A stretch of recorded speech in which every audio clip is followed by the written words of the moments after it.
O quadro Comportamento está de volta e hoje com a participação especial do professor Gledson Lobato. O assunto é drogas e drogadição. É com você, Gledson.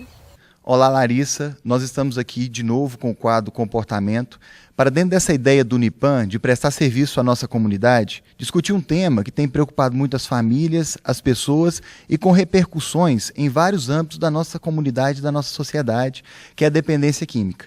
Aqui comigo hoje está o professor Elson Kajimura, que é o professor do curso de Psicologia, que trabalha a disciplina de dependência química, e nós vamos discutir alguns aspectos relacionados a esse tema. Primeiramente, professor Kajimura, eu gostaria que o senhor explicasse para nós o que é dependência química. Bom, Gledson, a dependência química, por ser um fenômeno muito complexo, ela é dividida em 4 modelos. Mas aqui seria desinteressante a gente falar sobre esses modelos. A gente vai falar sobre o modelo da doença. A dependência química é considerada uma síndrome. E por ser uma síndrome, ela tem sinais e sintomas que definem ela como uma doença. Então, uma pessoa, para ser considerada um dependente químico, uma dependente química, ela tem que estar apresentando esses sinais e esses sintomas, que seria um quadro, né, um chamado quadro nosológico, e aí envolve comportamentos, envolve atitudes que vão levar ela a criar uma relação de dependência com uma determinada droga, com uma determinada substância. Seja ela uma droga lícita, né, como o álcool, o tabaco, seja uma droga ilícita, como a maconha, a cocaína, o crack. Professor Kajimura, é importante a gente fazer uma distinção entre os tipos, por exemplo, que existem pessoas que às vezes usam a droga com menos frequência, outros usam com mais frequência. Como que a gente pode distinguir uma dependência de um uso? A gente tem alguns fatores que interferem. Por exemplo, a frequência do uso. Quantas vezes essa pessoa usa, por exemplo, nos últimos 30 dias, na última semana, a quantidade de substância consumida, as circunstâncias que essa pessoa faz o uso. Ela está fazendo uso em casa, ela está fazendo uso no ambiente de trabalho, ela está fazendo o uso na rua, ou seja, ela está fazendo uso da droga em vários ambientes. E um outro fator também é a finalidade, para que ela está usando essa droga. Ela está usando só como diversão, ela está usando só para obter prazer, ou ela já está usando essa droga como uma necessidade?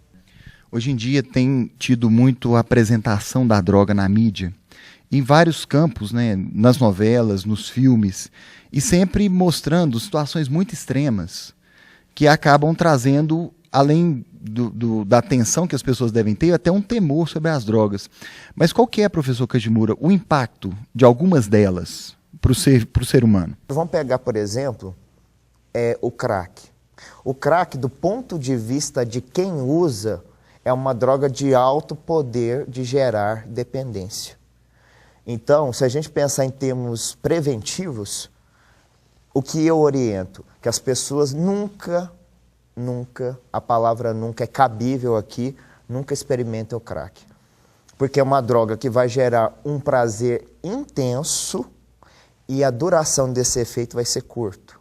Então, de 5 a 10 segundos, vai chegar lá no sistema nervoso central, causar todas as reações de prazer, de euforia, e daqui 5 minutos esse efeito vai passar e essa pessoa provavelmente vai querer novamente usar o crack. É lógico que as outras drogas também vão gerar algum impacto. A maconha, nós sabemos, 10% dos usuários de maconha vão se tornar dependentes, e é uma coisa que, infelizmente, os adolescentes não sabem. A maconha, ela interfere no processo de aprendizagem, na questão da memória de curto prazo. Então, a pessoa, sob o efeito de maconha, ela dificilmente vai aprender alguma coisa. Professor Kajimura, é importante, e até a literatura especializada vem sinalizando, a importância da adolescência, como esse momento que surge, por uma série de características, o interesse, às vezes, pelo uso de alguma substância. O que explica a adolescência ser um período que torna o adolescente mais vulnerável ao uso de drogas? O principal fator que leva um adolescente, o principal motivo que leva o adolescente a usar uma substância é a curiosidade. É a curiosidade pelo efeito. Um outro fator que é a influência do grupo. Ou seja, você pertencer a um determinado grupo ao fazer uso de uma substância. E aí também a gente tem uma característica da adolescência que é o controle de impulso. Então, ele tem uma dificuldade de avaliar a situação e também uma outra dificuldade é de planejamento. É de avaliar consequências futuras relacionadas àquele comportamento de uso de drogas.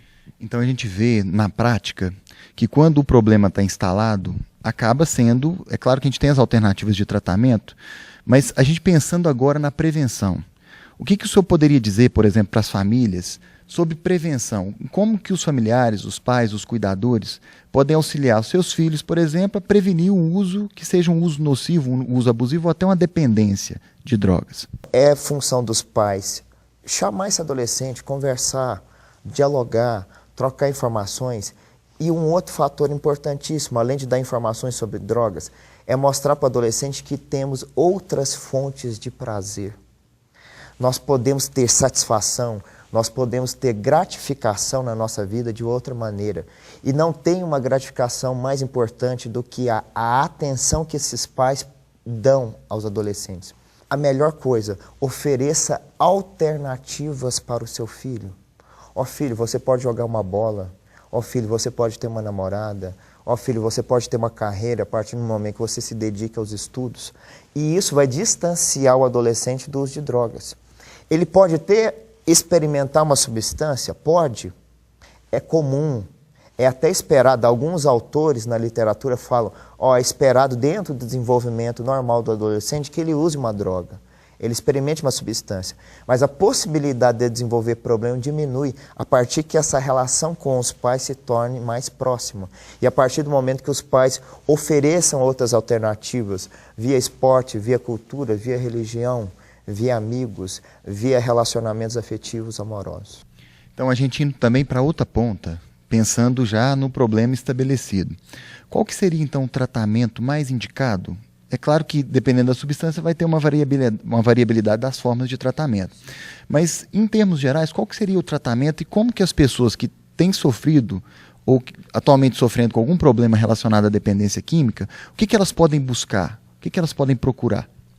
Sim, hoje o que nós temos em Patos de Minas? Nós temos o CAPS-AD, que é o Centro de Atenção Psicossocial, Álcool e Outras Drogas, que ele é um serviço destinado para isso.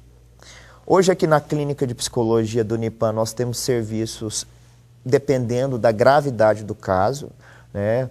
Tem casos que a gente precisa realmente de uma hospitalização primeiro, mas alguns casos, dependendo do nível da dependência, nós podemos atender aqui. Nós temos os grupos de ajuda mútua, né? Os grupos de autoajuda, que seriam os alcoólicos anônimos, os narcóticos anônimos. Nós temos os grupos de ajuda para os familiares e amigos e parentes dos dependentes, que é o Alanon, o Naranon, o Amor Exigente. A família pode motivá-lo também a buscar esse tratamento. Em algum momento essa janela da motivação vai abrir para ele e ele vai querer essa ajuda. Né? Então é muito importante que a família esteja atenta a esse momento. Opa, é agora. Então pega ele e acompanhe ele. Esteja do lado dele, não abandone ele. É uma situação muito difícil? Você fica com raiva, você desacredita, mas tem um momento que ele vai querer e é muito importante que ela esteja ao lado dele. Professor Kajimura, muito obrigado pelas explicações. É importante, gente, sempre lembrar que a droga não é em si o problema, mas a relação que a droga tem com o sujeito, com a comunidade, com a família, com a vida como um todo. E muito da prevenção começa quando a criança é pequena. O nosso tempo, a gente tem se acostumado a ensinar para os filhos que os desejos deles são direitos. E não são. A gente tem se acostumado a ensinar para os filhos a não obedecer a normas, a não se ocupar de limites. Então é importante que os pais, desde muito cedo, ensinem para os filhos há normas, limites, aquelas coisas antigas que os nossos avós nos falavam sobre disciplina, isso ainda está em voga. Todas as questões mais recentes da psicologia sinalizam nessa direção. Então, é importante que os familiares contribuam nesse sentido, né, modificando o jeito de se relacionar com os filhos, e isso possibilita vários fatores protetivos para o uso de drogas no futuro. Então, sempre vamos pensar. É claro que o problema estabelecido, vamos tratar, mas é importante a gente lembrar da prevenção.